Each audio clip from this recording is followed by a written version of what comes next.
I walk out, I grab an armload of firewood, I reach down, I grab it, I pick it up, and I look up, and there's probably a springtime, and keep in mind, a springtime bear that's between 400 and 500 pounds staring at me Wow. right behind my woodpile. Welcome to the Wilderness Wavelength Podcast. We are live. Another episode of the Wilderness Wavelength Podcast. Welcome to it. My name is George. As always, co-host Scott Sunderwald here. Welcome to the show, Scott. Thanks, George. We are honored to have a very special guest here tonight. You want me to kick it off? Yeah.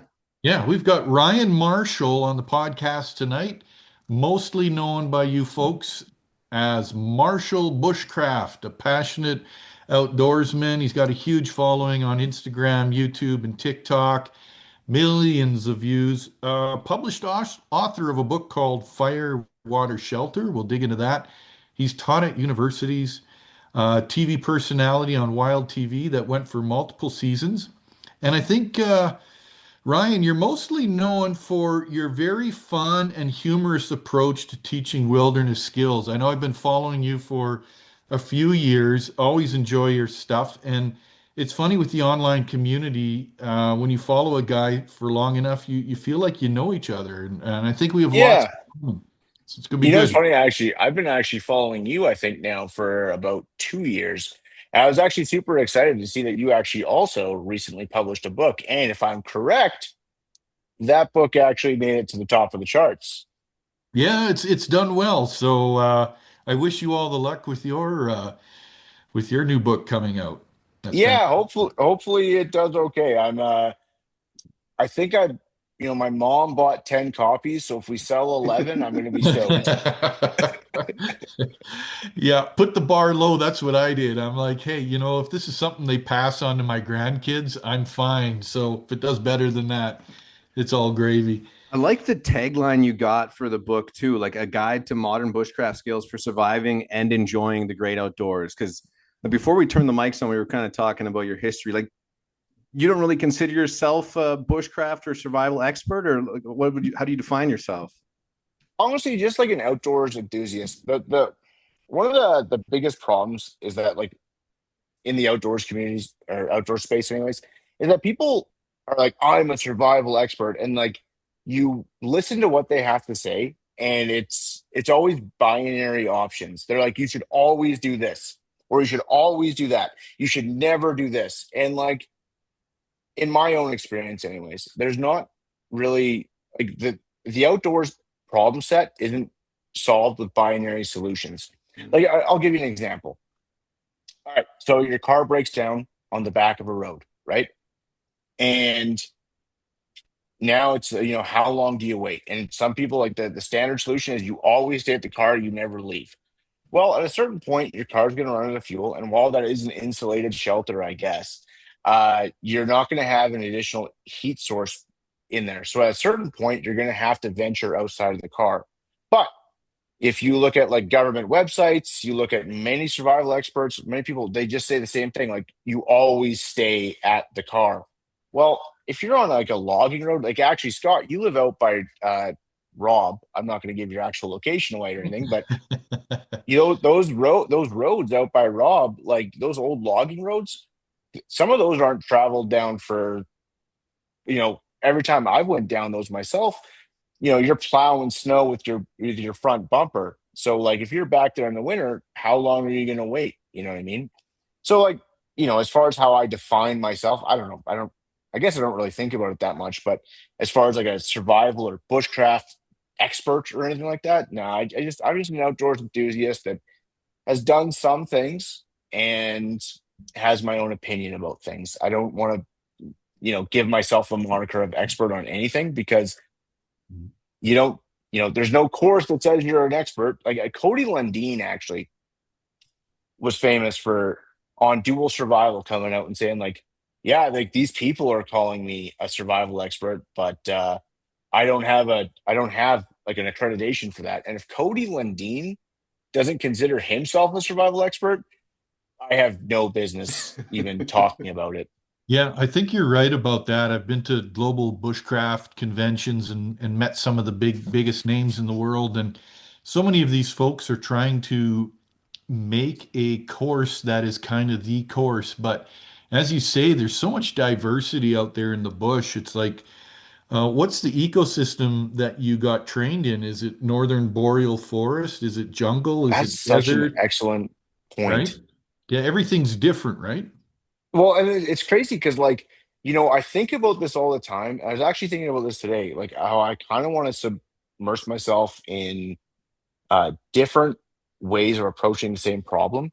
Because, like, I don't really follow like and like this isn't a dig, but I don't really follow like the Dave Canterbury Corporal's Corner method.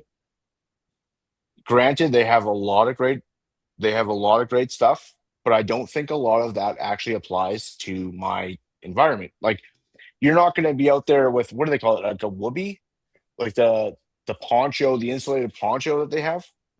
You're not going to do that in -40. Like, Right. it's just, there are shelters that they do. What they pack isn't going to apply. Now, granted, there's stuff on knots, there's stuff on wood. Uh, a lot of their techniques that they have, even for first aid and what to carry, will work. But a lot of their like survival shelters and like how they approach the woods just isn't. Sorry, 1 second. It's just on the counter, Chantel.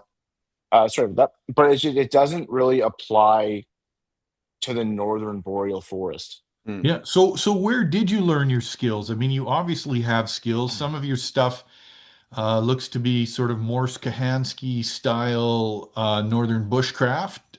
Where A did you little pick bit, up your yeah. skills? All right, so I'll tell you guys the story. One of the things, I'll preface the story with saying that all men have a problem with ego, and I am not outside of that. Uh, when I was younger, I was an avid outdoorsman from like 9 till about 15. And then I realized that girls existed and I could give a heck about trees at that point. But then once we got past that, and I was about 23, I started getting back in the outdoors. And obviously, we all watched a lot of Survivor Man back in those days and stuff. And I thought, you know what I'm going to do? I'm going to go out on this mountain trip with two other guys, and I'm going to pack barely anything. Like I'm like a Survivor Man MacGyver rig. I think I had a parang for whatever reason in winter. By the way, this is like dead of winter. It's actually Scott, you might know, it's Leland Pass out by Cadman. It's Oh in your yeah, area. yeah, I've been there multiple Uh, times. Yeah. yeah, not that in the summertime, not that crazy of a trail. In the wintertime when there's 8 feet of snow, a little bit different. But anyways, I'm like, you know what? I'm going to impress this group of guys. Now, so I went with my cousin and one friend, and or one of his friends actually. I didn't know the guy at the time, and we decided that we were going to go and make the summit. So like, I didn't have my own snowshoes, I didn't have my own gear.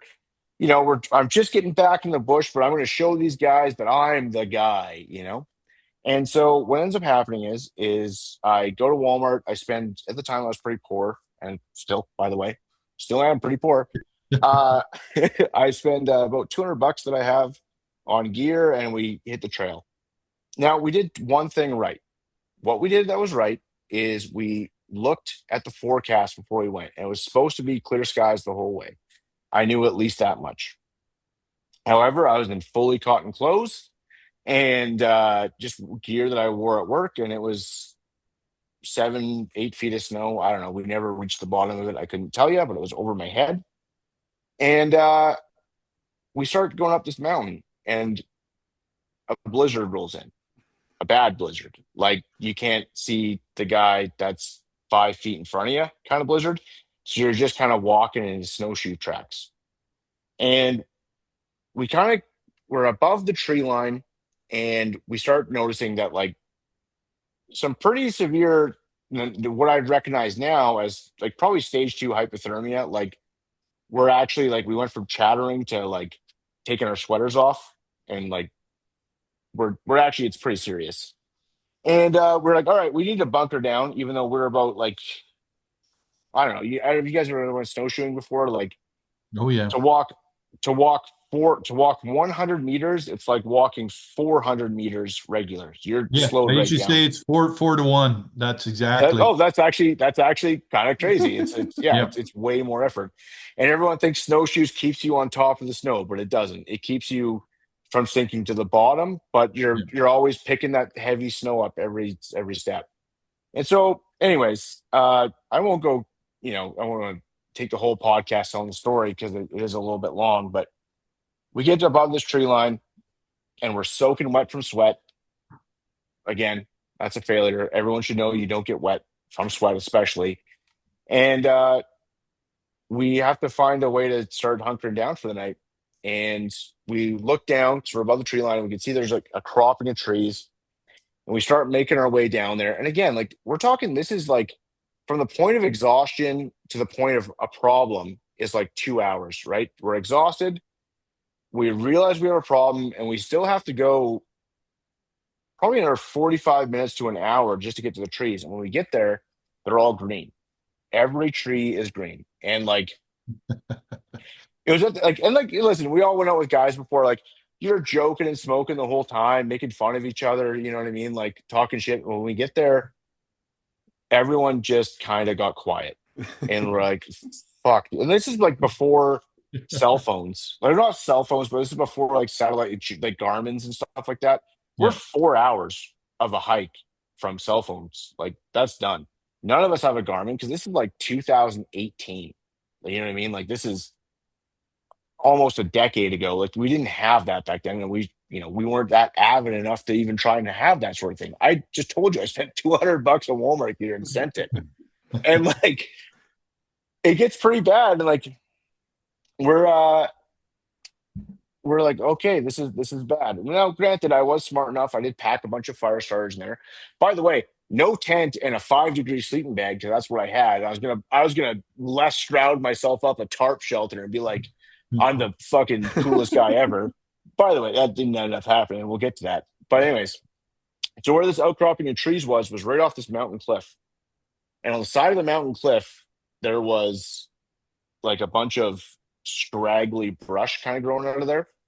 But it wasn't that crazy of a drop. I don't want to over exaggerate, but it was probably enough to seriously hurt you, like 50, 60 feet. And so I had to like hold onto a guy and tie a backpack onto a branch. We didn't have any rope or anything because we're stupid. And like use my parang, which was like a Fisker's parang, like a thing you'd bring in the jungle to get some of these branches out of there. They pull the wood up to start a fire. Anyways, this whole thing went on for probably 2-3 hours, and we finally got a fire going. And the toughest guy in our group, who's like prided himself as a manly man, looked at me and my cousin at the time. He's like, "If you guys weren't here, I think I'd be crying." And like, we literally like we were just then we had to go through like that cycle again, where like, it's funny, like when you go to that stage of hypothermia where where you go from like sweating, then you have to go. What no one ever talks about is you go back the other way, where you're warming up next to the fire, and then all of a sudden you're the coldest you've ever been in your life, and you're freezing. And by the way, like I was wearing all cotton clothes and I sweated through them, and I could stand. I was changing because I did have a change of clothes in my pack. When I took my clothes off, they stood up like by themselves. It was like minus, I don't know, 20 or something. It wasn't that crazy. But it was a good learning lesson for me because I write about this in the book because like everything I write in the book, I talk about from a place of humility. Like, this is where I messed up. This is what you can do different. I walked down that mountain a different man than I walked up that mountain. So to go back to your original question, where I learned this stuff, well, I almost died in the bush with two of my close friends. And I realized that after that, I had to start reading books, watching YouTube videos, doing everything I could. I don't have like a classical training, to be honest with you. Like I got my information from anywhere I can get it. Cause like one thing was certain, I wasn't going to stop going to the bush, but that could never happen again. And like, Yeah. I know I'm maybe downplaying a little bit, but like we were incredibly close to dying. Like looking back, like now that I have like some level of training looking at hypothermia, like we were taking layers off, and we were all like felt like we were overheating, which is like a very, very, very, very serious problem with hypothermia. So did you spend the night beside the fire or what? How did you make it through? Okay, actually, I forgot to mention that. So that guy that I had just met that day, he had borrowed a tent from my cousin, and I snuggled that guy like you wouldn't believe. I met him at 3 o'clock, or that's another thing. Actually, we also went to the trail late that day. I met him at 3 o'clock, like that day, or then I guess whatever. But and by like 2 o'clock in the morning, I was holding him like he was a teddy bear, and it was So actually you, funny you were too. you were Big Spoon, were you? I think we were both facing each other. It was kind of a little gay looking back at it, but like because like he was in the same boat. I remember I felt like I really knew what I was doing because like he had worn ankle boots and ankle socks, and like the snow from his snowshoes kept getting in there. But again, this is like the toughest guy in our group, and he was like not complaining about it. But like I kept seeing him like, every time we'd stop because every you guys have snowshoe before. You can go like 400 yards. You got to pick that snow out, or you guys like, take a break. And I was like, hey man, like we got to stop and address your feet. And I felt like, yeah, I'm giving this guy advice. I must know what I'm doing. And like the honest truth, is none of us. Well, the guy who was out for us with gear, he knew a bit of what he was doing, and he actually good thing he was there because me and the other guy would have died. But yeah, no, it was rough. Did that change now what you're like bringing in a survival kit? Like, do you have a like specific survival kit you would bring with you now? No, I don't think that like when you go out to the woods, you bring a survival kit because like what you're going out to the woods to do is be in the bush. So you should have everything ready to go. Like I don't know, like maybe this is gonna make me sound taboo. A survival kit is something you keep in your car or maybe in a backpack that you're gonna have every day. If you're gonna go to the outdoors, you're gonna be prepared for the challenges you're gonna face. Like a survival kit is typically water, food, shelter, and tools. You should have all of those covered in your backpack before you go to the bush. Period. That's my opinion. Anyway. Yeah. Yeah, What we say the survival kit, you want to crack into that only when you need it, right? That's what it's Exactly. for. Yeah. Yeah, and like the thing is if you're already packing for the bush, survival should never become a part of it. Like it should, if you are in a survival situation when you go to the bush, that means you are shit at planning. Like that's just yeah. period. Like you have the option to bring like a 60-liter pack with you full of stuff. Like you know, we've all ran low on food on trips before. Maybe that's the thing, but like I don't. I that's the other thing. Like I don't. You know, I don't know how much we can put the rule of threes into play here. Like, oh, 3 days without water, 3 days without food, 3 hours in conditions. But like, I don't know. I think it all depends on the situation. But like, if you have 60 liters to pack, you shouldn't need a survival kit. what kind of EDC do you got going on like an everyday basis when you're going out? Well, I actually did a video on my YouTube about this, about like what I keep in my, 'cause, like the way my life is structured, I need to bring like a backpack for my lunch to work and everything. Yeah. And I do work in a very remote location. Like we're probably 2 hours from the nearest town kind of thing. Uh, but yeah, like I make sure I have a water filter, fire starters. I keep now to like, the more educated folks, I always keep a couple of space blankets and about 15 feet, excuse me, about 15 feet of clear plastic poly on me. That and about 50 feet of paracord and a small saw and a multi-tool. I can get through the deadest of winter nights with that. I mean, Morse Kohansky super shelter. You Right. have a reflective blanket, you have a way to tie it up. You have a small saw in order to take spruce boughs and get firewood. Like you can do a lot with that. Even if you can't take down big wood, you can take down long wood. And if you can take down long wood, you can make a long fire or try. Maybe not. I guess in that situation, it'd have to be a modified tri-log fire. But like I've had tri-log fires burn for 16 hours before if you have a big saw. So with a small saw, you have to be tending that fire, but you can be very warm with that Yeah. amount of gear. Oh yeah, for sure. Absolutely. The old super shelter. Yeah. That's a Canadian classic.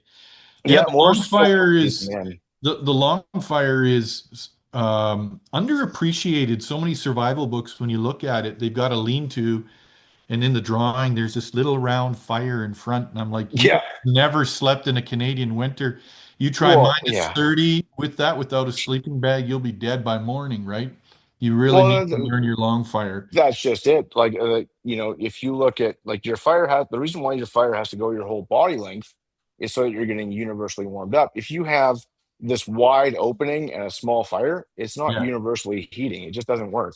No, no, you're rotating your body like a rotisserie chicken to stay alive. I've been Yeah, there and done it's that. pretty. Yeah. I can't say I've ever actually been there and done that. I got lucky. Like I almost died that one trip, and like after that, it was like, all right, let's spend every minute of every day learning everything I can until then. Because like, good God, I can't. Any bushcraft Yeah, skills you're trying to learn right now that you're working on? yeah. Like I want to expand. Like people watch the page and they think that like I know everything, and like to be honest, I don't. Like I'd classify myself as like an intermediate level outdoorsman. That's where I'd put myself because there's absolutely people that can put me to shame. Let's not pretend there isn't. And there's people that I absolutely put to shame that actually some of them have a larger following than me. But the thing is for me, like this summer, I really want to work on. I want to learn how to make a gill net. I actually don't know how to do that. Like I always see guys carving out like the gill net set. I want to learn how to do that. I don't know. I don't even know why you need the hook. The yeah, I don't even know what it's called. That's probably the next thing I want to learn because like a gill net's obviously super important. But all of you guys, I have no idea. I'm also the world's worst fisherman. Mm. Like they had a competition to see who was the worst, and it was me. I won. I got that. I'm actually that guy. I am the worst. So that's probably another skill I should probably learn. Yeah. And I've been I'm actually in the process of getting my trapping license so that I can learn how to make a little bit more for traps. I'm now Wow. by in the process of getting my trapping license. I mean, today I Googled how do you get a trapping license. So that's where we're at. That's so nice, Like, man. Yeah. Yeah, yeah, yeah. like, you know what I mean? Like, yeah, So George was yeah, he was asking you about your everyday carry. Everyone who's an outdoorsman is passionate about knives, and there's no right or wrong answer here, but do you have a favorite bush knife that yep, you take with you? I do. Give me a second. I'll show you. Yeah. Here. All right. Ryan has stepped away from his chair, and here he Yeah, comes. and all right. So this right here, I actually prefer it in the leather sheath. And I'll tell you a funny story about how I lost my original in a second. But this right here is a Scandi grind 5-inch long knife. This is a Reef S5, and the reason why that this is Very the nice. best knife, in my opinion, is this gives you the option to take down some larger trees. Some if you have to, you can baton, you can feather stick easy, and it's just super dependable. I mean, we got CPM 3V steel. I mean, it's just a tank of a knife, and Reef does a really good job with their Scandies. Like we all love Mora for sure, but I've chipped out the edge of even a Mora Garbrig before because it is a little too thin, and they do a really good. I don't want to badmouth them, but like they don't do. I mean, it's a $20 to $150 knife. They're just not going to do as good of a job on their heat treat, and I have broke them before. Um, yeah, I just really like a 5-inch Scandi grind knife. I mean, I don't think that there's actually much of an argument, in my opinion, for not having a Scandi grind because, like, what a Scandi grind is, we're all aware, it's designed to work with wood. When we're in the bush, our main substrate that we're working with is wood. Like this idea that we need a saber grind knife because it's the toughest knife in the world and we're going to be prying. What are you prying in the bush? You don't need it.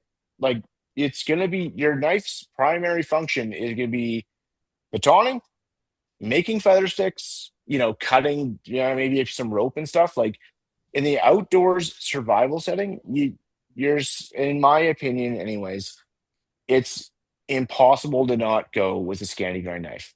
Well, I like everything you just said, Ryan, because we've arrived at the same place in life. I'm a 5-inch Scandi grind guy as well. Nice. Reef is top of the line. It's funny because you get guys who say that that's way too big of a knife, and I've had bushcrafters say they don't chop. I'm like, what are you doing in the bush? I'm chopping with my knife all the time. Just the Yep. old wrist flick to get Yep. branches off things, small sticks, whether you're making a basket, and that knife's got a thick enough spine you can baton comfortably with it. It's not going to break. And you can still skin a weasel if you have to, or gut a fish. Absolutely. You can do it I all. actually I've I've filleted a porcupine with mine actually. So like it works. By the way, porcupine, not a very good meat. Okay, so George has a would you rather with a porcupine. Yeah, yeah. So I wrote this one down last night. Okay, so you're out in the middle of the bush. You gotta go pee in the middle of the night. Would you rather stumble across, like you run into it while you're going pee, a skunk or a porcupine? Oh, a porcupine all day. Porcupines are actually pretty friendly. One of my favorite memories in the bush, in man, this is gonna divide people. But when you're out with your dogs and you see a porcupine, you have to make a decision. You're gonna tie your dogs up or you're gonna dispatch the porcupine. And I know that sounds bad, but that's people's dogs go blind and they're a member of our family, so we have to decide. I am a bit of a softie. I've killed enough things in my life. I don't uh I don't take any joy from hunting really anymore. Not that I'm against hunting. Don't read into that. I don't like the killing anymore. I've done it. I've done it all too much. I don't know. It bothers me a bit now. And anyways, though, I had a moment where, and this was one of the coolest moments I've had. Uh, my dogs were chasing this porcupine. We're out sitting around the campfire, and they run off to the bush, like maybe 15 feet, and then this porcupine comes swirling, and it runs up my leg to get Wow. away from the dogs. No No way. way. Jeez. And like in the meantime, though, like I'm freaking out because like the dogs are barking in the bush. That day I had a black bear running. So I got my 303 British like right here, like what the fuck? And I got this porcupine on my leg, Oh and now my I got to God. make a decision. Like, do I shoot it or not? And I couldn't bring myself to do it. I tied the dogs up, and I put the porcupine on my main camp. That I had like an old sheet of plywood I was using on a project. And I put it on there, and I tied it up really quick, like not the porcupine, but the sheet of plywood, and I just drug it out maybe like 150 yards and let him go. Oh I couldn't wow. kill him. Yeah, But yeah, yeah. Well, that my was pretty rule's cool. always been, Ryan, ever since I was a little kid, if you kill it, you eat it. I just won't waste anything. Use the fur, use the meat, use the bones, and that's been a helpful rule I've I had over mean, years. can I challenge you on that just out of curiosity? Sure. Like, Yep. for example, like if you have do you have dogs? I've had two. They've passed on. Oh, nah, I'm sorry to hear that. Am I going to eat my I dog? Is that where no, you're no, going with not that. this? No, no, no, no, no, not at all. Um, like if there was coyotes in the area that Yeah. were going to attack your dogs, would you try and eat the coyotes? I have eaten a coyote. My daughter shot What one. you salty son of a bitch! Yeah, All right, yeah. fair My enough. daughter saw a coyote, and we were avid hunters, and she said, "Can I shoot? Should I shoot this?" I said, "You know our rule. If we shoot this, we take it home, we skin it, and we eat it." So How we was did. that? It was surprisingly good. I fried it up, and I've got a big family, so the boys came home from soccer practice. These strapping teenage lads, they're like, "Oh, we're hungry. What are you making?" I said, "It's coyote." They didn't even they didn't even bat an eye, and they just ate it all, the whole pan full. And it tasted like stir-fried pork. It wasn't bad at all. How'd you prepare it? I Nothing fancy because I didn't want to like douse it in Tabasco and cheat or anything or plum sauce. So it was just thin strips, stir-fried in oil with salt and pepper, and it was surprisingly good. Yeah, no, All right. Well, I've eaten I just lynx and snails and slugs and you name it. oh, Yeah. that makes sense because like you just like bad food. That makes sense. Yeah, yeah. Yeah, I Yeah. like my food good, so that's where we differ. Yeah, Yeah, yeah. no, Now fair you, enough. I've noticed, Ryan, you're also into firearms. We do talk a lot about firearms Yeah, on the show sure. here. If I recall, you had a pretty cool 4570. Yeah, I got Kick a ass. Was it a folding stock or something? no, it's well, I could pull it out and show if you guys want, but That's all right. Just tell us what you've got that you take in the bush with you. well, I got two main guns that I take in the bush. I have a small compact 870. It's got a Remington 870. It's got a I think it's a 15-inch barrel, Hmm. which is pretty, or 17-inch barrel, whatever like the bare minimum for legality is. I bought it legally just so in case you got any tips. Uh, It just sawed so a few inches off the Yeah. end, right? yeah, Yeah. yeah. Well, obviously not. Also, my girlfriend was nice enough to bring me a quick little drink here. So if we're having a drink together, by the way, cheers, guys. Here's Cheers. Thanks for coming on, Ryan. Yeah, thanks, guys. Cheers. I don't know what this is, but it was rough. Um, I think when it comes down to when you're deciding what firearm to pack in the bush, I think you have two choices, and this is just my opinion because, well, okay, it depends why you're carrying a firearm. Like I said, I'm not really into killing things indiscriminately, but where I go, there's lots of grizzly bears, and I mean, in Canada between 2010 and 2019, there were 308 bear attacks. That's our latest data. And if you look at how often bears go actually into torpor, it's for about 7 months a year.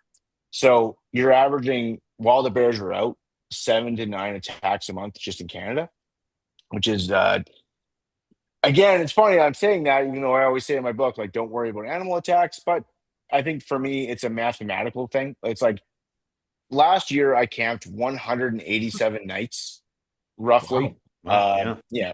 Awesome. So if you look at like how often bear attacks happen, they're obviously not happening in the middle of Edmonton. They're happening where I'm going. There's limited amounts of people going there.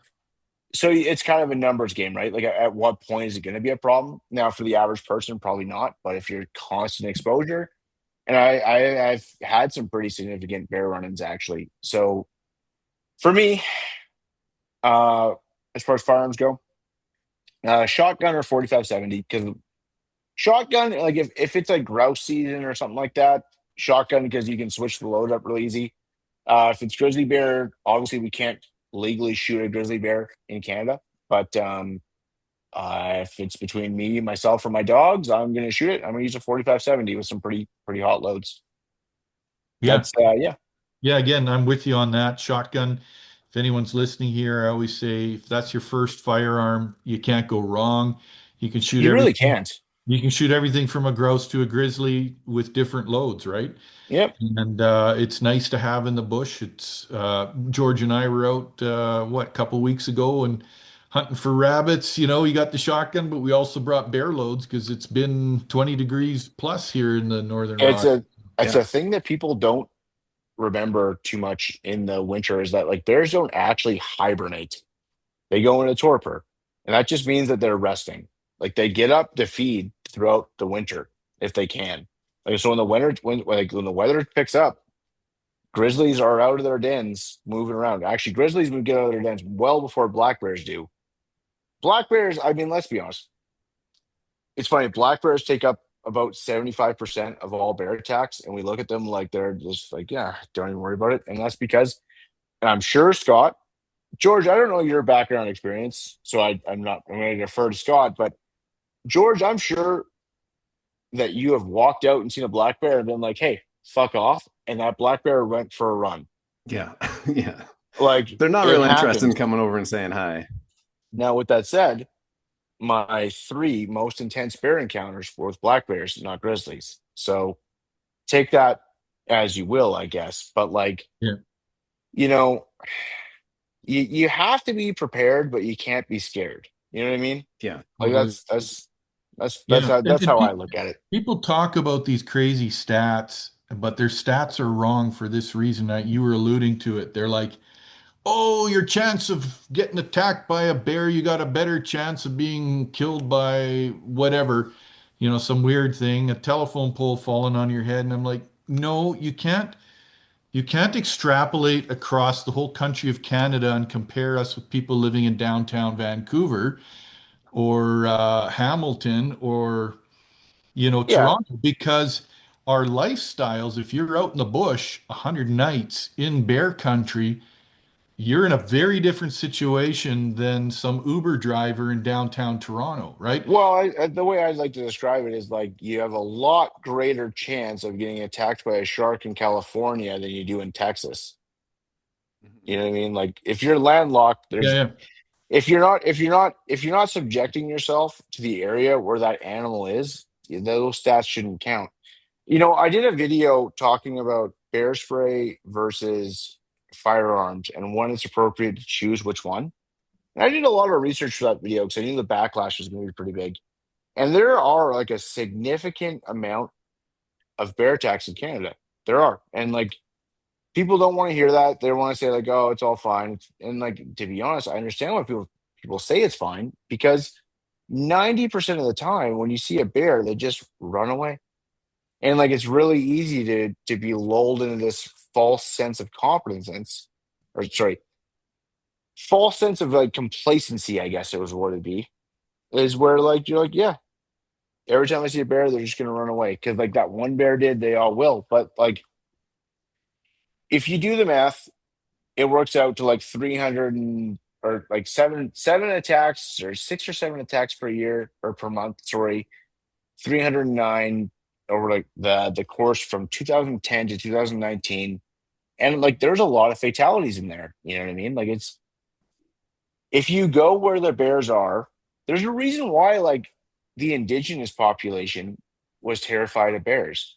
There's a reason why like oh my gosh, I can't believe I'm forgetting his name. The guy who came up with the knife, the knife that has the curve and the bell. It was originally a oh my gosh, Canterbury talks about him all the time. Oh my, you know what I'm Tom talking about? Brown? Not Brown. No, that's the tractor. It's Yeah. the knife that has the hook. It was originally a hunting knife. And it'll come to me in like 20 minutes, and I'll be like, Yeah, no worries.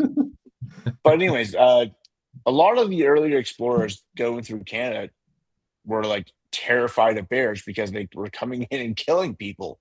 And Mhm. I mean, like that's the ultimate truth is that like it does happen. And it in Canada, I mean, like if you guys just Google bear attacks Canada, I mean, I'm sure you guys could find like 100 of them. I'm sure actually you guys have the technology now. You can throw up on the screen and just a news search. I'll be like bear attack, bear attack, bear attack, bear attack. I did it on my video, and I showed how often the bear attacks were happening, and it was like I think I did that video in 2025, and at the time, just in 2025, there was like 19 bear attacks like that year alone, just in Alberta, BC area. And like that doesn't mean fatalities. Let's keep that in mind. Like Totally. Yeah. when we talk about bear attacks, that doesn't mean bear fatalities because like sometimes bears will attack you, put you down, and then run away. But that still is a pretty shit day. And I'll stand by my right that like if a bear's gonna approach me with aggression, I am gonna kill it. And that's coming from a guy who doesn't want to kill anything. You know what I mean? Like I will gun a bear down to death if it's gonna attack me or my dogs. That's just the way that's gonna go. So are you carrying bear spray with you regularly? So I am, but I'll tell you something funny. So one of my major bear stories involves bear spray. Yeah, tell us. Uh, as actually this year, right at the end of spring. I don't remember what month it is, and I'm horrible with dates. I don't even remember what I had for freaking breakfast yesterday. I'm a bit of a scatterbrain, but so I have like the way I structure my 7 days on, 7 days off in the bush is I have like this shack that I go to. It's like a family shack that was a cabin that I've tried to turn back into a cabin. And by cabin, I mean there's holes in the roof and it's infested with mice. But I bring my gear to that area. I stage it. The first night in the bush, I spend there. And then from there, I go off because we have 185 kilometers straight line of backcountry. So, like, it's just never ending backcountry. I'll never get to the end of it on my snowshoes because, like, in a week, I can maybe cover 3K and I'm dead. But Anyways, so I staged I'm at my like my staging point for the week, and I'm not gonna lie, in my little cabin that I have, and by cabin, like again, I don't want anyone to think that like it's like some luxurious thing. Like there's mold in the one section, so I had to board it off. There's holes in the roof that I've had to put tarp over. Like it's not like this is a shack like that I retrofitted, and it's not very good. That's why, to be honest, I only spent one night there. But we're staging my material there. I got everything ready to go. I traveled a long ways, and I'm just getting ready for my week in the outdoors where I'm going to film a bunch of videos and enjoy myself. I do have a wood stove in there, and I'm like, you know what? I want to cook some food. And honestly, a wood stove with a flat top is one of the best things in the world to cook food on. Now, I'm not one of these like hyper militant guys, you know what I mean? Where I'm going to be like, yeah, I'm going to carry my gun everywhere I go because I'm the Navy SEAL in the bush. No, not a chance at all. I mean, most of the time when I carry a gun, I carry it to a location, put it against a tree, and then just do my own thing because it's very, very rare you need a gun. Granted, every time I've ever needed a gun, my gun's been leaning against a tree, which is unfortunate.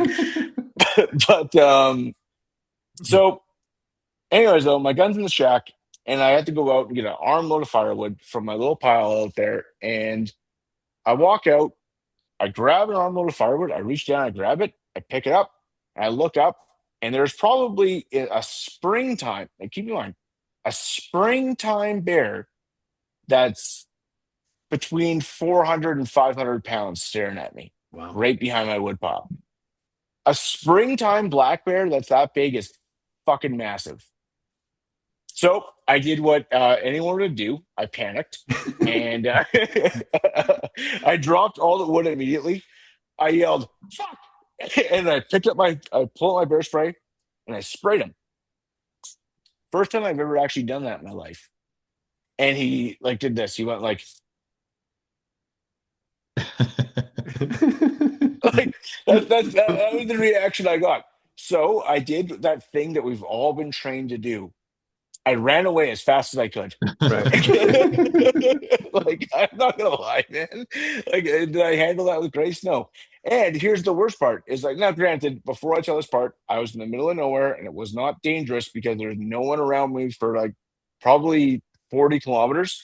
I ran into my shack, I grabbed my gun, and I was so amped up, so I thought he was chasing me because it was a moment. I wrapped around the 45-70, and as soon as I turned around, I fired one through the door. Like Jeez. not hold up, not through the door, but like through the doorway. Right. Yeah. And then I ran outside. I'm like, is he there? And of course he was gone because at the time, like, I don't know. It was pretty intense. Like I sprayed that thing. And like the one thing I didn't touch on is when I did pick up the wood, it started like kind of snap. Scott, have you ever had a bear snap at you like the Oh yeah. jowls? I can't Yeah. I can't The make the noise. jaw pop is what Yeah, I call it. it's like Yeah. It's like a pop, pop, pop with the teeth and the yeah, jaws. exactly. Yeah, yeah. And he took a step, and I should have said this earlier, but he took a step forward. And like that for me was like, well, okay, time to panic. Like it was brutal, man. Yeah. So yeah, then that bear, I posted about it on my stories last year, but that bear came back like 6 or 7 times Wow. throughout the next that week. It was actually pretty spooky. I Yeah. was it's to the point, and like to be honest, if I see him, I'm just gonna shoot him, kind of thing. And like I learned my lesson with problem bears uh before that like if you reward their behavior without aggression, they come back. And I hate to say it because I do. Like I'm not into shooting things, but like I've had bears come back. I've had bears through problems, and like if you don't discipline, they look at that as a food supply. You know what I mean? And Hmm. it's a problem.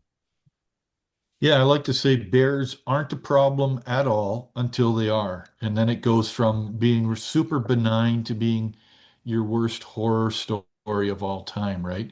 As you said, a bad bear attack doesn't mean you necessarily die. but there's plenty of people that have been mauled and lost their face, their body parts, or just been traumatized. So when Yeah, imagine having your dick bit off by a bear.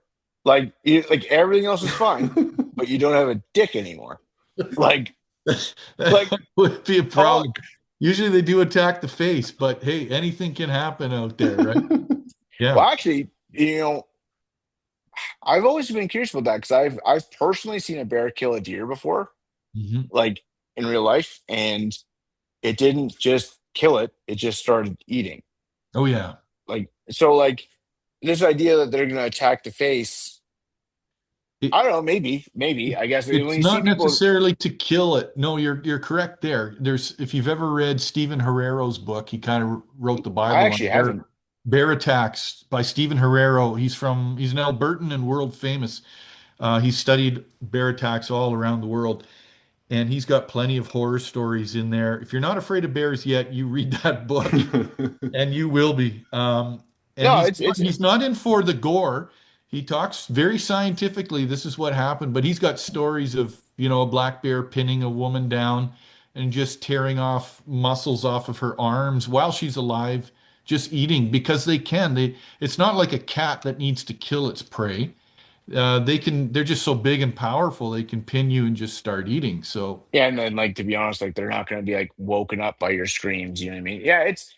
And that's the thing is like you know, and that okay now, guys. I think we should pause ourselves for a second and remind people that like you shouldn't be scared of the outdoors because no. like that's a potential because like in my entire I don't know decade of going to the bush as much as I do of like 7 days on, 7 days off, going out there for real long stints. Like my longest stint was 3 months.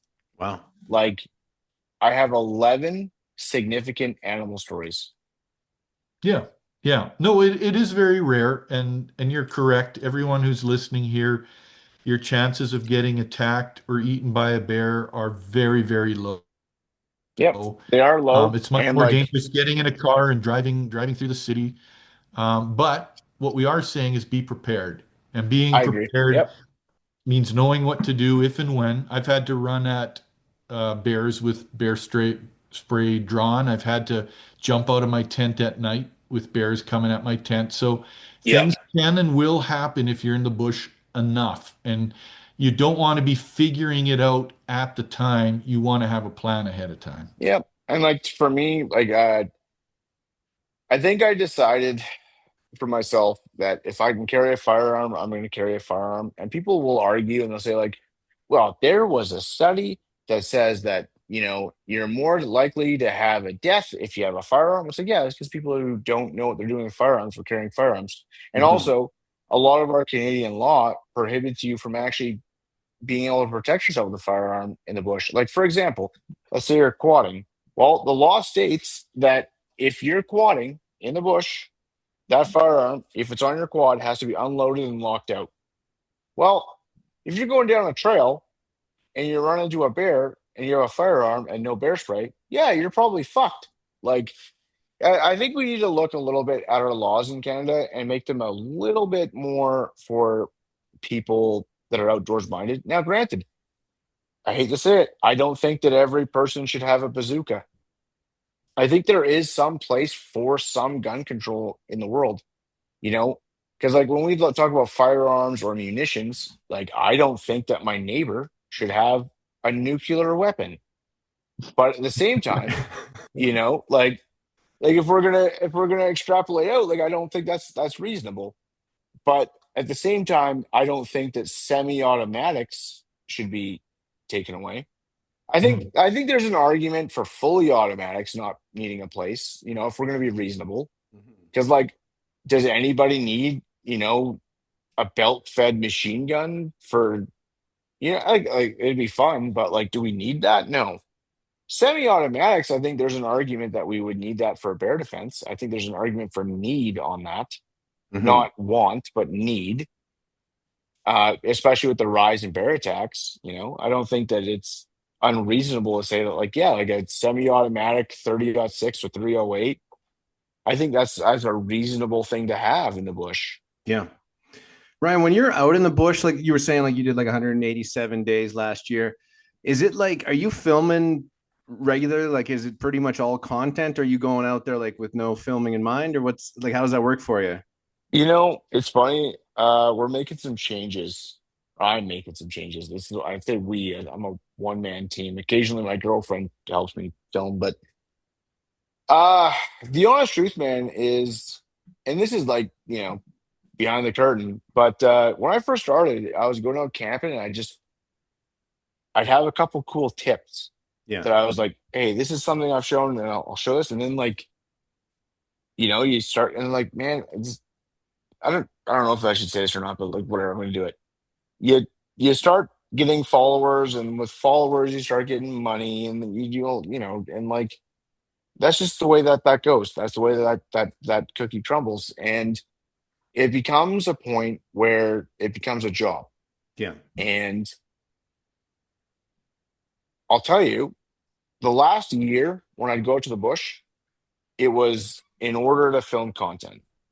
I don't know if you guys have been following my account, but I haven't really been posting as much because I noticed that I'm falling out of love with the bush because I was going to the bush to post content, not to go to the bush to go to the bush. You know what I Yeah. mean? Like, and so now, like when I post videos, it's like, like I have like a shoot schedule a little bit, but like, man, I don't want social media, to take away from my love from the bush. Right. So it's a bit of both, to be honest, to answer your question.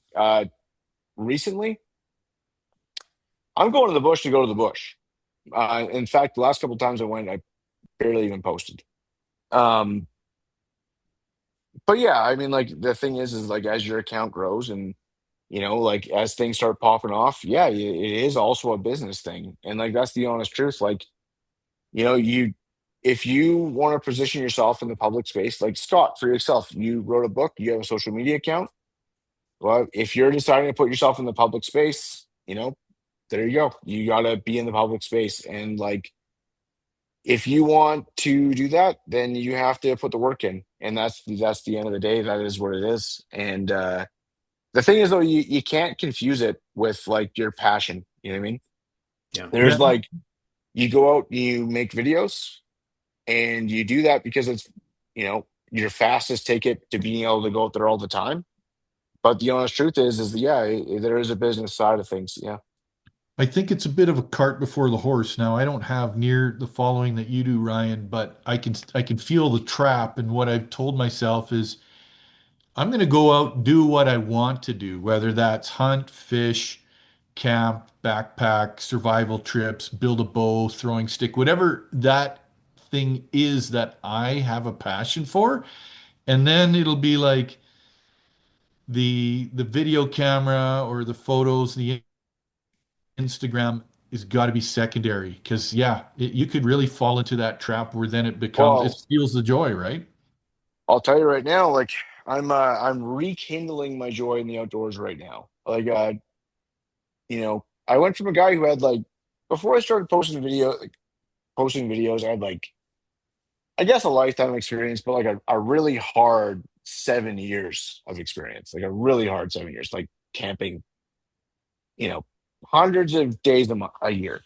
But like social media has this way of taking it out of you. And like, granted, listen to me on my high horse complaining about all the opportunities I've got. You know what I mean? Yeah. Like, it's like, yeah, I get to teach at universities, and I get to write books and get any product in the world I want sent to me for free just to try it out. You know what I mean? And like, then also get paid to use it if I like it. Like, I'm not trying to complain. I'm just saying, like, to answer your question, do I go out to film or do I go out to make videos? Or sorry, do I go out to film or do I go out for myself? Uh, for the longest time, I was going for myself, and I'm trying to rekindle my love for it right now because you know I think there's even days when like rock stars, like guys, like there's days where Led Zeppelin, I'm sure, didn't want to go out and perform that night. You know what I mean? Yeah. They worked their whole life to get to a certain point, but it doesn't make it easy. You Yeah. know, and like granted, I'm still working full time and stuff. So like, my schedule is like work for 7 days, pack my stuff up, and then like tomorrow I'm going to the bush. I just got home today from work, got off a flight, uh, tried to, you know, be with my girlfriend for a little bit, jumped on this podcast, pack up my stuff, and I'm off to the bush tomorrow. Doing You it. know, it's like it's a lot of work. The wilderness should fill your soul. You don't want to be a slave to the social media. Absolutely. Well stated. Hey, another would you rather. We often throw this one at outdoors guys, so we're going to throw it at you. You have to survive with only a knife or a lighter. What are you choosing? A pot isn't an option. All right. No pot. It's you, your Knife. clothes, and a knife or a lighter. A knife. I mean, like, yeah, I can make a fire without a knife. Oh, sorry, I can make a fire without a lighter. I can't do pretty much anything without, like, You're yeah. a bow drill guy?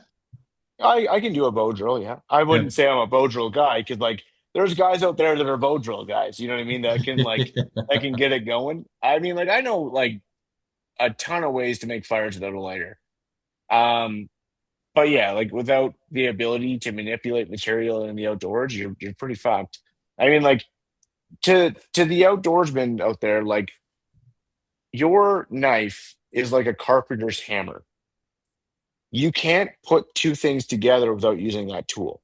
So yeah, no, a knife all day long. But above both of those, I would take a metal pot Yes. because you can replicate a knife in the outdoors. You can replicate fire in the outdoors. You can't replicate a metal pot. Yeah. I mean, like you can try and use a rock for 7 days and carve out a bowl, I guess, and make a burn bowl if you can, which I've made burn bowls, and by the way, they suck. They do. Um, well, they do. They do. They Yeah. suck. Like I've made burn bowls out of like whole log rounds or like sides of logs, and the charcoal doesn't seal it that well. So like half the water that you end up putting in there is soap, it's like sopping into the tree. Then like when you put the rocks in to burn it, like to boil the water and sterilize it, it displaces more than half your water. So by the time you're done, you have a really ashy sip of water, and that was 8 hours of work. So Yep. like, fuck And off. then the bowl splits on you. I've done it too. You're Yeah, right. yeah, yeah. The As soon pot, as it dries, it yeah, splits. it splits. It's very, very tough to live without a pot in the bush. Yep. So Absolutely. yeah, I would Yeah. take a pot board because like I can. I would rather, if I was going to be grinding things with a rock without a knife, I'd rather be grinding the end of a bow drill spindle than I would be trying to grind a bowl. Well, Like, and you're back to that whole shelter, water, fire thing. Without water, you're dead. that's it. So you've got to be able to purify your water, and a pot is so Yeah. essential. Well, Ryan, I was Yeah. watching some of your videos there last night. So you have like this sweet water bottle that like filters, and then it also has like a pot Yeah, essentially built man. into. What The is that thing? Grail TI. Yeah. Yeah, well, I mean, Um, like, the honest truth is, guys, is like, without a pot, you're fucked. Like, most people like don't know how to make a birch bark bowl. Most people don't know how to make a burn bowl. Most people don't know how to dig down and find clay and then line it in order. You know what I mean? Like, you're yeah. not gonna. Is this Now, going to be in your book? How to do those it's all things? in. Yeah, it's all in my book. Yeah, All right, there you go. yeah. Like the book is literally taking people. Well, like, you know how I said earlier, I classified myself as an intermediate. Hmm. It's to bring people up to a very good semblance, like an idea of where I'm at. Like, it's not everything I know, but it's like, here's 50 ways of purifying water. Here's 150 ways of making a fire. Here's how to identify wood. Here's how to pack. Here's how to do, what tools you need. Here's how to plan your trip. Here's what clothing you need. Here's everything you could ever want ever so that you can read a book or bring it with you and be able to identify problems before they happen. But Yeah. to answer your question, this right here is that pot you're talking about. This is a Yeah. Grail water bottle. I will never not carry one of these. The reason why, this titanium part, even if the filter goes on the bottom, and boil water. I have drank water that had shit in it with this filter. I did that for a video. It was right next to a sewer output into the river of Edmonton, so I didn't swear as much. Drank the water. Guess what? I'm still here, guys. Yeah. Uh, it Uh, is an insane water filter. Grail water filters are great, and all you do is you put the water in here, put the water in here, push this guy through, and that's it.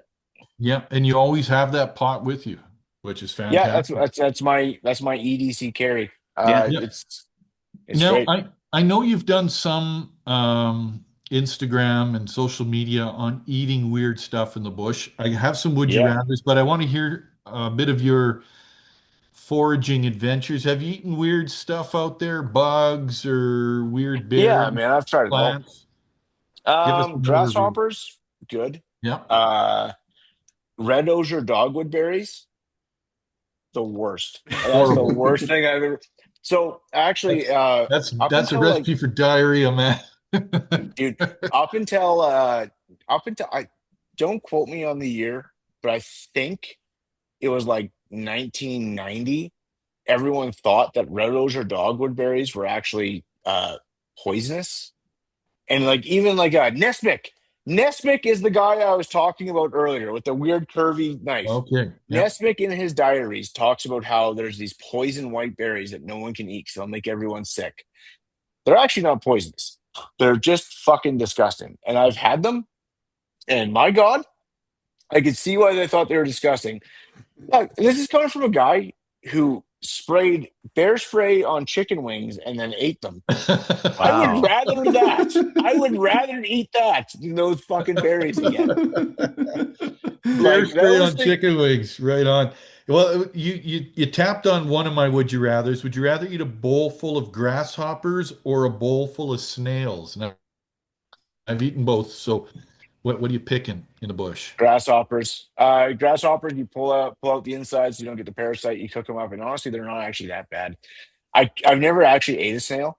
Uh I think snails, because like there's slugs in snails. I think snails are always on the coast, right? Like snails are next to bodies of water and they have the actual hard shell.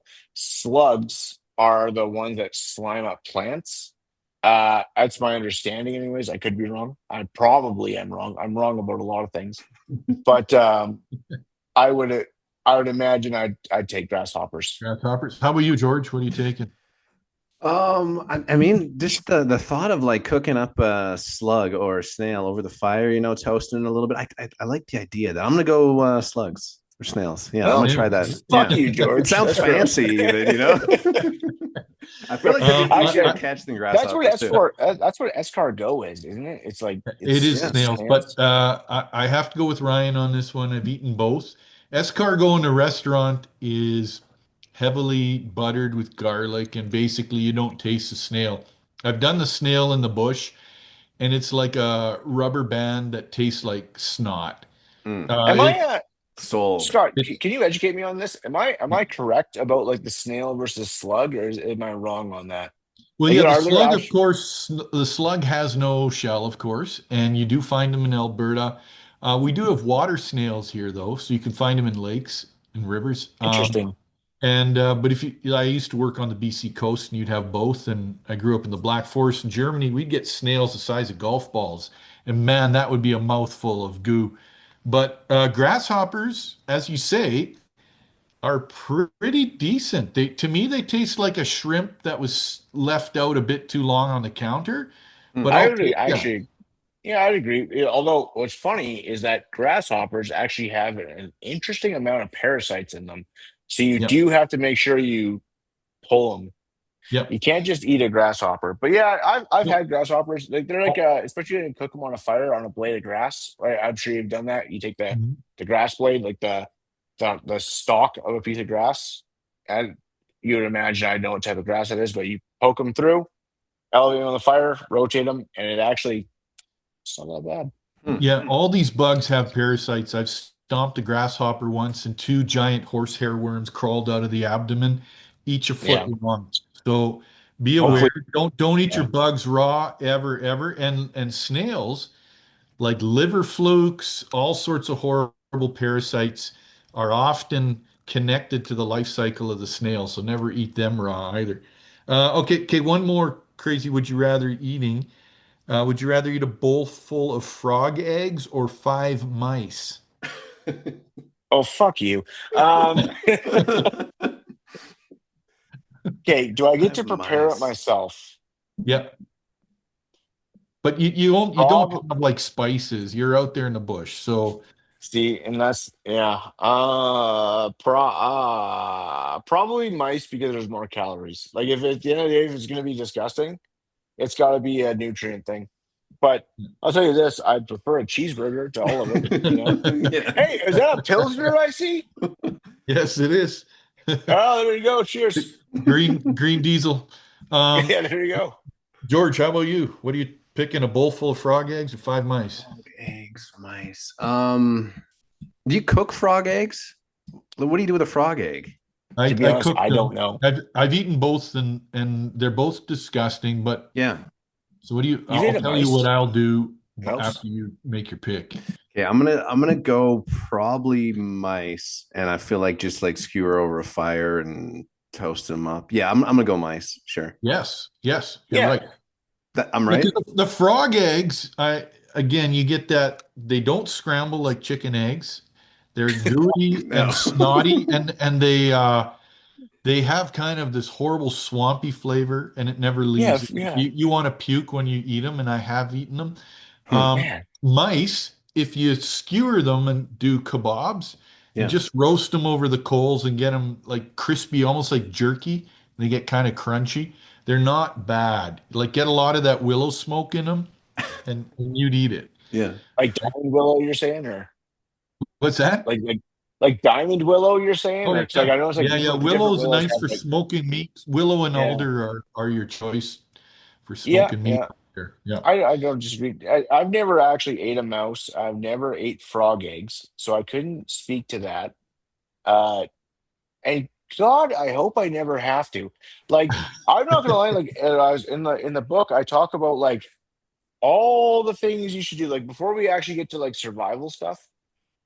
Like, and when we get to survival stuff, I literally say like, if you ever find yourself in this situation, know that you're truly fucked and you have to do this because like man, there's some foods, man, like mice. I don't ever want to have to eat a mouse, to be honest Yeah. with you. Like, I love the outdoors, but like, I'm good, man. Like, like Yeah. Yeah. I'm Yeah. good. Like, it's funny. Like, I've done some pretty long term survival stuff, and like, I just go hungry and eat bugs. I'm not gonna lie. Like mice, I don't know. Yeah. Like, I don't know. My longest actual survival trip was 3 weeks, with like very limited food. Like by limited food, I mean I brought two protein bars with me, and that was it. Wow. And I ate a squirrel. Uh, I ate a lot of dandelion, a lot of um, taking the bark of trees and trying to grind it up into a paste and then turning that into bread. Which takes, by the way, more calories than it's worth. So don't do that. That was a learning lesson for me. Um, yeah, I mean, like to be honest, I was just hungry and living off of my fat reserves, which, as you can tell by my multiple chins, I have lots of those reserves. But no, it's that's another thing. Actually, when you asked me the question earlier, like, what's the next thing I want to learn? It's why I want to talk about trapping. Is you know, I really do respect plants a lot more than I did when I first started because I think like for like a lot of guys when they first start out in this adventure they want an excuse to buy knives. That's what most guys Mm. are doing. They're like, I need an excuse to buy a $500 knife. And like, then they get out there and like, people don't like respect plants. They're like, you can tell a guy is inexperienced in a second when he's like, yep, I'm just going to go out to the bush. I'm going to kill a moose with a stick. I'm going to eat it. And Yeah. I'm the man. You know That'll what I be mean? It's like, good. Yeah. okay, yeah. And like the honest truth is like, even snaring, like I've snared some things in my life. I have a couple of techniques that I think that separates me a little bit from people on my snaring, but like, I'm not that experienced with that stuff. Where I am relatively experienced is like moving around in the bush, uh, making sure I don't die in the winter. Like the coldest I ever camped is -56. That's as cold as I've been out. And you know what? I'm proud of that. That's one thing. That's a stat I'll say. Not trying to, maybe I'm humble bragging a little bit. But I did a week in the 50s. That was pretty intense. I would Wow. say I'm pretty prepared for that. I know how to do that. I'm pretty good at fire, but food is really my next thing I want to focus on. Yeah. Because like I'm not actually like Scott. I've never ate mice. I have never ate frog eggs. I've ate a lot of wild edibles, but yeah, I don't have that experience level. To be honest with you, I think Scott's kind of the man by the sounds of it. But I don't know, man. But I mean, your book is called Fire, Water, Shelter, right? And then of course the fourth priority is food. But if you watch the Alone Show or any of these survival shows, it just becomes an obsession when you're out there trying to get the calories. Um, Snaring, trapping by far is the best way to go about it, and let the traps do the work and don't expend the energy, right? Can I ask Um, you a question? yeah, What is your strategy for keeping your stakes in when you're snaring? When you're doing like a jump snare? Let's yeah. say you're not using the strategy where you go from tree to tree and you carve your L7. Hmm. When you're putting a stake in, and what is your strategy for keeping your stake in place over? Because like I'm sure you've seen it over time. If you have a long-term trap, uh, the tension of that tree, one of two things will happen. One, when you bend your tree over, when it's your stake is in place, if your stake is too deep or it's cemented perfectly, you'll actually lose the elasticity out of your sapling. Or two, uh, over time, the static load of that pressure will pull your stake out. What is your method? I've done two things. One is, and you're right, like they will move, is a longer stake, drive it in deeper is one method. If the ground isn't, if it's thick organic soil in the muskeg, you're kind of hooped. Or you use a growing willow or aspen, whatever you're in, and cut that and leave it rooted in and build your lift pole off of that, if that makes sense. Yeah. Cut your seven into that. Um, but yeah, it can be tricky. And on that note, so many of these guys are posting these Vietnamese death trap bow traps where they got the bow that's Yeah, bent. it's a Malaysian man killer. Yeah. Yeah, yeah, with the arrow sticking out. And Yep. I just gotta laugh because, folks, Yeah. It's as they stupid. say, a bow drawn is 9/10 broken. If you've got that bow and it's set up all night waiting for some little rabbit or pig to come by It's the the time, elasticity problem. It's gonna lose its ability to flex yeah, forward. yeah, Yep. it'll completely just bend and it lose its power, right? You might The uh maim something, but that's really not the goal, right? the one thing I've found that's really helpful for defeating the static load problem.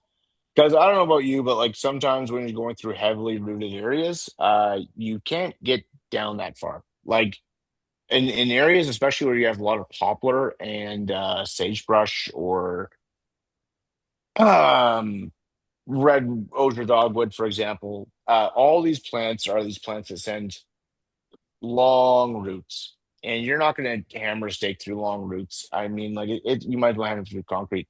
So one thing I found that's like super helpful is actually texturing your steak. So if this is your steak, you take your knife and you chop into it so that when it comes in, if you're always chopping down at a 45, it creates these splines that come out. You're And when you building pound it barbs. down, Yeah. exactly. So then when you pound it down, those splines are still open and it makes it harder for that stake to pull up. So now you have a solid anchor. It doesn't take away your elasticity problem because your elasticity problem is going to be a problem no matter what. If you have a tree bent over for, I don't actually know what the time is on it. I mean, I've noticed 2 days. At that point, it's morphed. You know what I mean? Yeah. But Yeah. I don't actually know what the time frame is on that. But I know it's as far as beating static load, those barbs are really helpful. Yeah, no, that's a good idea. Yeah, but snares are definitely the way to go for getting meat in the bush. I mean, Yeah, again, like work you see smarter, those not harder. guys, like you're saying, like guys building Malaysian man killers, which is like a general term, is pretty silly. Like, I'm gonna take this. and I'm gonna make like a spike that comes on a point, and then 2 days when your thing comes through, it's gonna go like this, and it's gonna stop. Yeah. Like that. Yeah, Or you're yeah, just going to injure the animal and you won't have killed it. Like if you've done any sort of hunting, yeah, if you shoot a deer in the hind leg, you've just injured the poor thing. It's not a kill shot, yeah, right? Yeah. yeah. And I'm not about that at all. To be honest with you, I'm No. I'm not that guy. So Awesome, man. what's the plan as we wind this one down, Ryan? What is the plan for this summer? What do you got on the list of like? You got any videos planned or any excursions, any trips that you're excited for this year? Honestly, man, I had to take a bit of a break, and to be honest, we're coming to the end of the break. I told you, like I said, that it was like hundreds of days this year, and it was hundreds of days the year before, and hundreds of days the year before that. Like, if you look at my Instagram, like I've barely posted. Like, if you look from like October till now, I think I've got like 6 videos posted, Yeah. and like I've lost like I don't know, like 1,000 or 2 followers from that or some shit like that. But like honestly, man, like I needed to take a break because man, like you do that much camping, and I love the outdoors. I'm sure you guys love the outdoors, but man, like that many nights in a tent over that many years is like it's a lot. I'm not gonna Yeah. lie, it's a lot. And I'm in a fortunate enough position where I get to do it, but that doesn't make it super enjoyable. But yeah, as far as trips goes, what do I have planned? Well, I got a couple of videos planned. Like I want to show an accurate representation of like pasteurization of water. So like one thing I really want to do is that you always see in I'm sure Scott and I'm George, like I said, I don't know your background, but you I see don't know that what you that mean by water. pasteurization of water, by the way. Oh, sure. So there's 2 different ways or 3 different ways of purifying water. You have sterilization, Hmm. pasteurization, and filtering. So when you sterilize water, you're heating it up to a point where it kills all the pathogens inside. When you pasteurize water, it does the same, but the water never reaches a boiling point. So, for example, let's say you had a birch bark cup, right? And you position that birch bark cup off to the side of your fire, in between a fire and a fire reflector. Now, if that birch bark cup reaches over 65 degrees Celsius for over 45 minutes, you have now effectively killed all of the parasites that are inside that water or Hmm. amoebas or whatever. Or maybe not amoebas, because amoebas are actually technically, you can't actually kill amoebas with even anything. Like amoebas are, you could put a flame on them, they won't die. But even if you boil the water, it won't kill amoebas. But parasites, all that 9 yards, it will get, for all intents and purposes, it will be safe to drink after 45 minutes with at 65 degrees Celsius with that. And then the other way is filtering your water with like a modern water filter. Those are Yeah. the 3 ways you can, that to my knowledge anyways, that you can actually clean water. Scott, you got anything to throw in there? Oh, that's correct. I guess chemical would be a fourth, but Yeah, pasteurization, true. George, is you use in pasteurized milk, pasteurized honey, and it's this low temperature, as Ryan was saying, over a long period of time that kills most of the bugs in there. Okay. But Yeah. very rarely do you hear people talking about using the technique It's an for drinking advanced water. skill. Yeah. Yeah. It's No, an I've never heard of it advanced skill. before. Yeah. Uh, like the thing is like you see a lot, and like I'm guilty of it too, of showing the easy stuff and like the more digestible things on social media. Because like when I make this video about pasteurizing water, I'm gonna have 100 comments being like fucking maybe 2,000 comments being like, well, why don't you just boil the water, you idiot? Hmm. But you know what I mean? It's like we're talking about the realm of possibilities of what we can do versus what's actually possible. You know what I mean? And like, so I want to do a video on pasteurization of water and educate people that like, yeah, boiling water. And to be honest with you guys, I'm one of those nuts that just drinks water out of the stream. Like I pick and choose my spot. Like I'm not going to drink it out of a swamp, but if I'm in the mountains, like over where Scott lives, I've never had a single problem drinking out of the McLeod River. Like not once. And like I just drink it right out. And like now don't sue me anybody, but that's just my own point, Yeah. you know. And you shouldn't do that, but I do it all the time. I mean, like that's a mountain fed river and it's always been fine for me, but don't do it yourself. Um Going forward, yeah, man, I want to start doing like the thing is like I want to start showing people the trips I go on, but I'm so bad at editing my long form. Like, man, I did this trip last winter and I brought nothing but a pot and everything I fit in a pot. It was like minus 35 Celsius or something like that out. It was freezing cold. And I'm like, okay, we're out here in the middle of nowhere. All I have is this. I'm gonna make it through the night. And I built like, in there. I had like a folded down piece of mylar, a folded down piece of poly sheeting. I made a Morse Squansky shelter of just a bit of paracord, and I had like a chainsaw, like a not a chainsaw, but like a what do you call that? Like a pull, like a. The You guys know what I'm wire talking saw? about? The wire It's not saw? a wire. It wasn't like a wire saw though, but it was like a Oh, chainsaw blade. chainsaw in a can, they call it. Exactly. Yeah, that's the one, right? Yeah. And I used that and I chopped down a bunch of trees. And by the way, chainsaw in a can sucks. Don't use it. Yeah. Hated it. But anyways, I get through the whole night and like it was funny, man. I'm smiling on my way back to camp. Because even though that was a brutal night, I'm like, I just broke the internet. This is gonna be the craziest video I've ever seen. I got like 200 views. Like it was brutal. So yeah, like I want to show people stuff, but like that's the other aspect of this stuff, guys, is like, we need to learn how to like set our cameras up. We need to learn how to like make those edits and stuff. And like to be Yeah. honest, like in today's society, I hate to say it, like when I first started doing videos, which actually wasn't that long ago, I think I've only been at it for like 2.5 years or something like that, but like maybe three. But when I first started, you could just show people stuff and they'd be excited about it. And Yeah. now it's like I got to come up with some random fact. Like, did you know that like Yeah.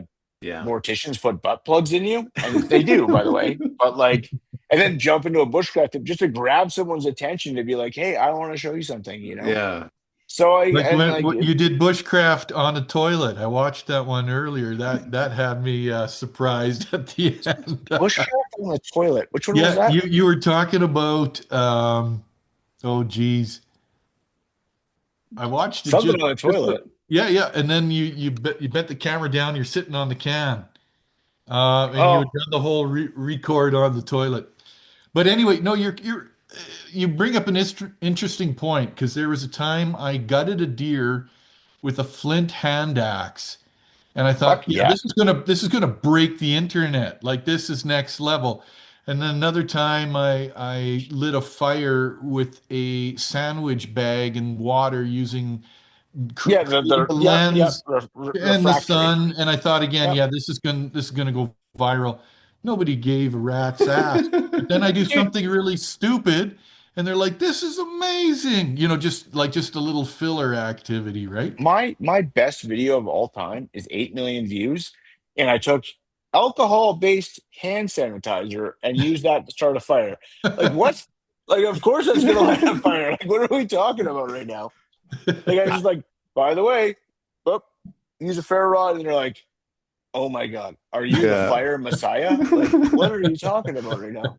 Me and the kid Like, were watching your video this morning of like your bean cannon where you'd like have the bean dude, it just shoots yes, the can. Oh yeah, it was loving that. He's like, oh, we gotta do that this summer. I'm like, oh yeah, that's gonna be dude, fun. honestly, you got to do that. Actually, as firearms lovers, what you should do to like shock people, put a can of bean on the fire, and then when you hear it start to crinkle, shoot it with a gun. Yeah. Because like we had a couple of times where the beans would like fall over, and obviously we weren't going to get our trajectory, but like you don't want to walk up to that.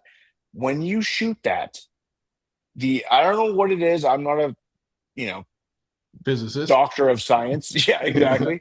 Uh, when you shoot that thing, that explodes with such a ferocity you will never like. Just try it. Just try it in your backyard. Put a can of beans. When you hear it go ting ting, and you shoot it, and it'll sound like an atom bomb went off. Yeah. It's It's fucking. It's so much more intense than when you actually just let it go off on the fire.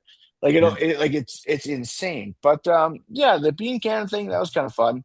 I I mean, like like that one. Yeah, that was also, good. to be honest, man. Also, like I want to do stupid stuff like that. Like I'm not like I said, like I'm an outdoorsman, but like that doesn't mean I'm like a survivalist or a bushcrafter. I'm just a guy who likes to go to the bush and have Yeah. fun, and There's a that's what there's a that. grade 9 boy in each of us, and it never dies.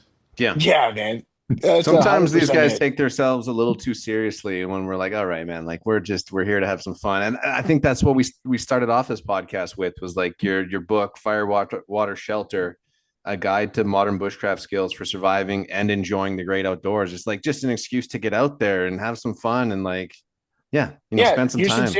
here's some safety stuff, and then get after it. Well, the Yeah. thing is, man, is like you see these guys who are like, you need to carry 16 sources of fire, 55 sources. And it's like one thing I always rally against is this two is one is none. On how many backpacks are you carrying? How many tents are you carrying? How many sleeping bags are you carrying? Those are all essential pieces of gear. I mean, like I can understand like the two is one is none mentality for fire and maybe water, but like I guess absolutely water. Sorry, but like other than that, like what is two is one is none? Like that mentality, and the guys preach that all the time online. They're like, "Have you ever been to the bush? Do you understand how much that shit weighs? Yeah. Like you put a 50-pound pack on your back and you're try and walk, 6 kilometers, or was that like 3.5 miles? Like you're fucked. Like it is your mobility is key. In fact, actually, most of the problem solving that we do in the outdoors is mobility. So it's like if we want to climb a mountain, all right, cool. How are we going to traverse these cliffs with lightweight? If we want to move in the wintertime, it's how are we not going to sink through the snow? So we're going to use a bulk. If it's going to be going through the swamp, it's like, okay, here's our mobility, but like, how are we not going to get soaking wet by the end of it? And how are we going to try and find our way to high land? Like, and so we can move faster. Most of your problem solving is going to be in your mobility phase. And like, it's funny because like no one talks about mobility. And I guess it's because it's not flashy or whatever, but mobility is your number one problem you have to solve because if someone's hurt, it's a mobility problem. If there's an emergency, it's a mobility problem.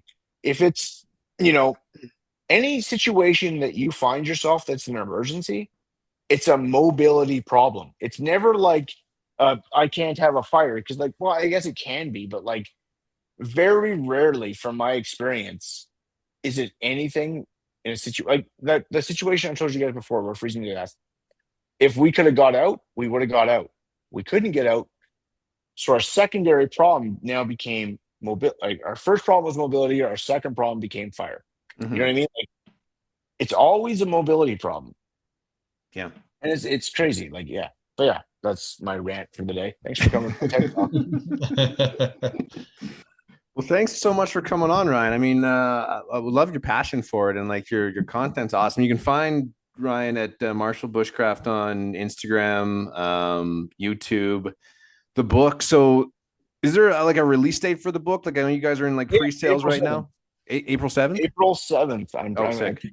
I'm Perfect. hoping that I get at least 3 copies. If Yeah. someone could buy like Well, one your mom's more, my buying mom's 10, right? yeah, well, I mean like three outside of that. So Oh, like, okay. if we get to 13 copies sold, I'm Yeah. gonna be proud. Perfect. But I mean we're not shooting for bestsellers here like Scott. I mean, Too It's kind. Too I kind. love it. I love it. Yeah. Any other like spots you want to direct people to, Ryan? Like, so we got your Instagram, you got YouTube, you got your on TikTok as well. No, I guess I'm gonna close this out with Scott. Maybe me and you should, and actually George, you're invited too. But we should probably get a camping trip in the books and maybe see how these pilsners and mice go down in the bush. I'm down, dude. I'm down. Like, yeah, We're all in we Alberta, right? we could meet up this summer and do eat it in the bush segment. I'm totally Yeah. down. I'll bring some Wild fish mushrooms is eggs. my specialty, so let's go out, cook up some wild mushrooms, eat some bugs. Let's do it. All right. Okay. Awesome, guys. Let's do it. Also, both of you guys stay in touch. I'm not even just saying this for the podcast. If someone could buy like one more I think it'd be fun. I love it. Absolutely. I love the idea. Scott at Northern Rockies Bushcraft. You can follow along with Scott on Instagram there too. We have a bench location now too with our billboard in Hinton. So this is exciting. And you can leave voicemails for us at wildernesswavelength.ca. We got a voicemail. Actually, I'll plug it in at the end of the episode, which is cool. So if you're listening to this podcast and you want to be a part of it, send us a voicemail through our website and we'll plug it into the next episode. As we gear up for episode 100, we got some really cool stuff happening. So, yeah, Ryan, thanks so much for coming on. We will be following along with your adventures. And yeah, we're excited to go camping with you this summer. Hell yeah, man. Cool. Okay, until next week, stay wild. Wilderness Wavelength. Hello, Wilderness Wavelength. It's your old pal Ruben Anderson dropping you a voicemail. Congrats on the new website, a fresh new look, and this cool new technology for communicating with fans. That should be a lot of fun. And congrats on the new bench advertisement. Was that a park or maybe a bus stop? Looks great too.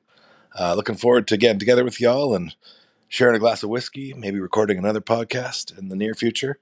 And looking forward to hearing new episodes, more informative entertainment. And yeah, I guess that's about it. Bye for now.